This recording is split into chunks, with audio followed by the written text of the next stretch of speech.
भारत के हृदय में एक ऐसा साम्राज्य उभरा जिसने अपने अस्तित्व से नहीं, अपने बलिदान से इतिहास लिखा।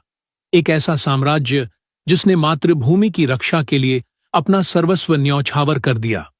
मध्य भारत की मिट्टी आज भी उस शौर्य से भीगी हुई है जिसे हम गोंडवाना के नाम से जानते हैं।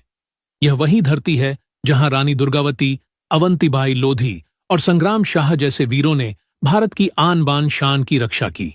मध्य प्रदेश और छत्तीसगढ़ के बीच बसा गढ़मंडला आज भी अपने भीतर गोंडवाना साम्राज्य का गौरवशाली अतीत समेटे हुए है।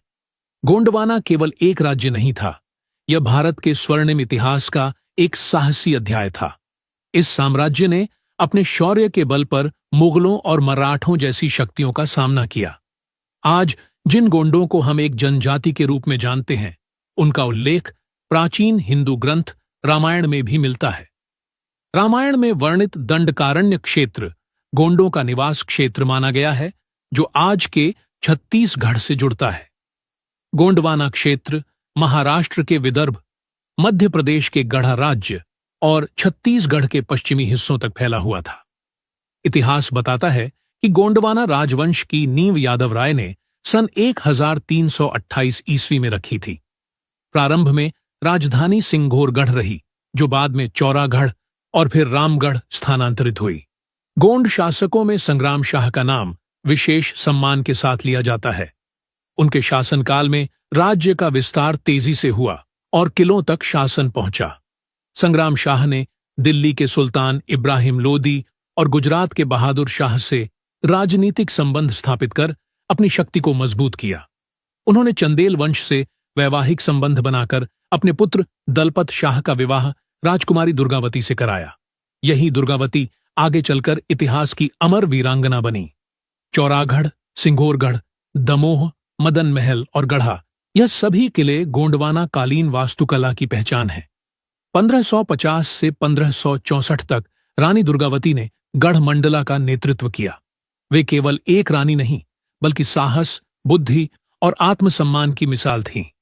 1564 ईस्वी में उन्होंने मुगल सेनापति आसफ खान से युद्ध किया और पराजय स्वीकारने के बजाय स्वयं बलिदान का मार्ग चुना।